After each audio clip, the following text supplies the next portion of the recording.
이게 사람들이 성공하는 게 중요하다고 생각을 하는데 성공하는 것보다 어떻게 보면 실패를 안 하는 게 더 중요해요. 왜냐면 실패를 안 하고 아주 약간의 성과만 얻어도 그거를 거듭해 가면은 목돈 나오잖아요. 되게 실패한 무기들의 대부분이 대박을 노렸다가 똑박 찼어요. 주식하고 똑같아요.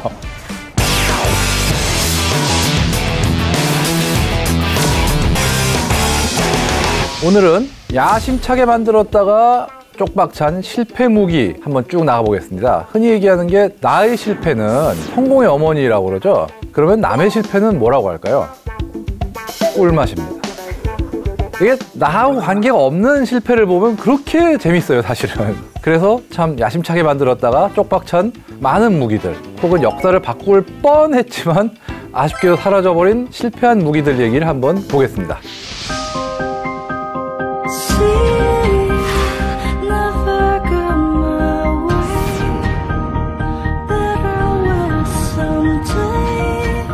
냉전 시대, 미국이 아주 야심차게 시대를 앞서려다가 못 앞선 MBT-70 전차에 대해 알아보겠습니다. 전차는 2차 대전을 거치면서 지상전의 왕자로 불릴 정도로 압도적인 무기로 태어났습니다. 그러다 보니까 종전 이후 냉전이 시작되면서 미국과 소련, 누가 더 좋은 전차를 보유할 것인가 경쟁이 붙기 시작하죠.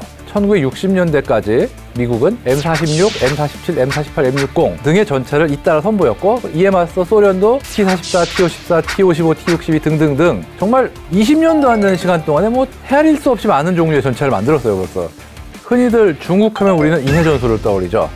소련하면 뭐냐? 차해전술, 즉 전차의 파도로 적을 휩쓸어 버리자, 뭐 거의 그런 수준이에요. 어느 정도였냐? 냉전이 제일 심할 때는 유럽에 한 5, 6만 대 정도가 배치되어 있다는 추정도 있었어요. 최소한 3만 대. 이게 3만 대만 봐도 이게 쭉 밀고 간다고 생각해보세요. 그냥 탱크의 파도에 그냥 휩쓸리는 거예요, 이건. 이러다 보니까 미국은 유럽에서 대규모 기갑전을 염두에 두어야 했죠. 특히 1960년대에는 소련이 공격력, 방어력, 기동력 모두에서 기존 전차와는 차원이 다른 T-64의 개발에 착수하자 아주 조급해지기 시작합니다. 누가? 미국이. 그래서 미국과 서독이 1963년부터 같이 전차 개발을 시작하는데요. 그게 바로 오늘의 주인공 MBT-70입니다. MBT-70, 70년대 주력 전차를 의미하며 미래를 염두에 두어 만들었기에 1960년대에 만들어진 전차답지 않은 정말 환상적인 스펙을 갖고 태어났습니다. 일단 엔진이 장난이 아닙니다. 1500마력. 지금 K2 흑표도 1500마력 엔진이 들어가요. 거기에 유압식 현수장치, 흑표가 자세를 위에 높낮이를 만들어 바꿀 수가 있거든요. 50년 가까이 전에 그걸 했어요. 거기에 화생방전에도 완전히 대비를 했고 또 일종의 헌터킬러 능력, 쉽게 전차장도 적을 관측하고 조준할 수 있는 능력이 갖춰져 있고 레이저 거리 측정기, 자동장전 장치 등을 장착했습니다. 무슨 얘기냐?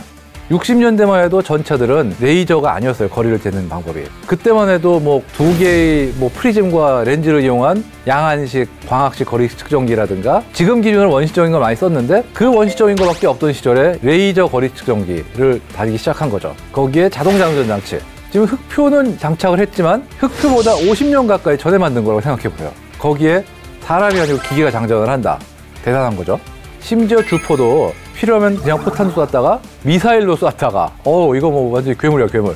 물론 시대에 한계가 있어가지고 반응장갑이나 복합장갑까지는 없습니다. 하지만 그 외의 것들 대부분은 오늘날의 주력인 제3세대 주력 전차들에게도 적용된 건데 1960년대는 정말 상상하기 힘든, 정말 시대를 앞선 엄청난 구상이었죠.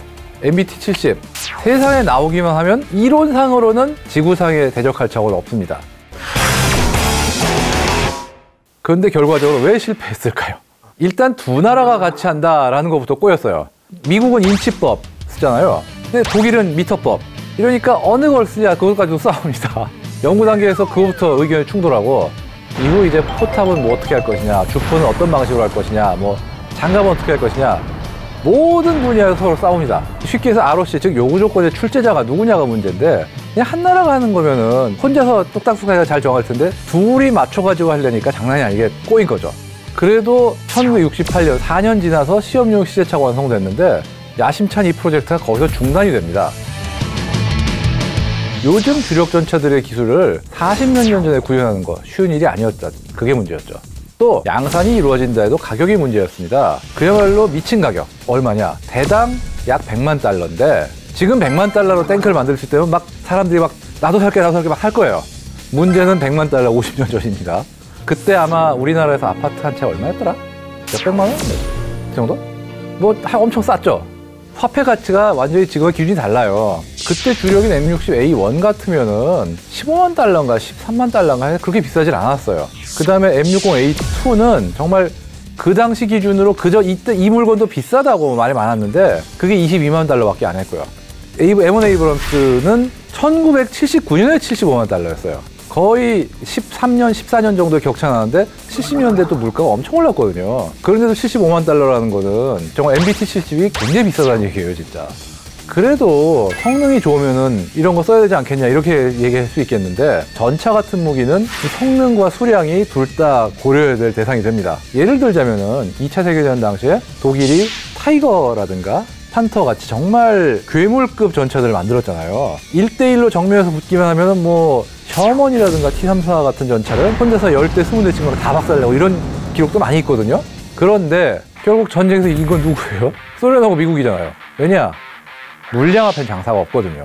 그러니까 결국은 아무리 좋은 것도 없으면은 무용지물이거든요. 그러니까 수량도 결국은 중요한 게 되는 거죠. 또 구조도 복잡해서 단순한 정비도 야전에서 하기 힘들었습니다. 좀 예를 들어보자면요. 보통은 조종석이 차체에 있잖아요, 전차는. 이거는 포탑에 있습니다. 근데 문제는 포탑은 차체하고 조종석은 다른 방향으로 돌잖아요. 그러다 보니까 조종수가 난 어디로 가고 있는 거지? 막 헷갈려 해요. 그래서 해결책을 낸 게 포탑은 돌아도 조종석은 차체하고 같은 방향으로 돌게 했어요. 근데 문제는 조종수가 그랬더니 멀미를 일으켜요. 왜냐?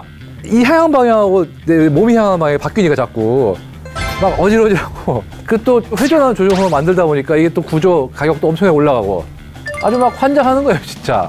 결국은 가성비, 그 다음에 너무나 기계적으로 복잡한 복잡성, 그리고 성능에 대한 의구심, 이 세 가지가 MBT70을 침몰시켰다. 이렇게 볼 수 있을 것 같습니다. 그러나 호랑이는 죽어서 가죽을 남기고 사람은 죽어서 유산을 남긴다 아닌가? 기술적인 어떤 발자취를 남깁니다. 여기에 어떤 개발된 여러 가지 어떤 개념들, 기술들 이런 게 점점 더 발전을 시켜가지고 미국은 M1 에이브럼스, 독일은 레오파르트 2의 개발에 나름 도움을 줬죠. 즉 쉽게 얘기해서 제3세대 전차 개발을 위해서 몸바치고 사라졌다. 이 정도로 얘기할 수 있겠습니다.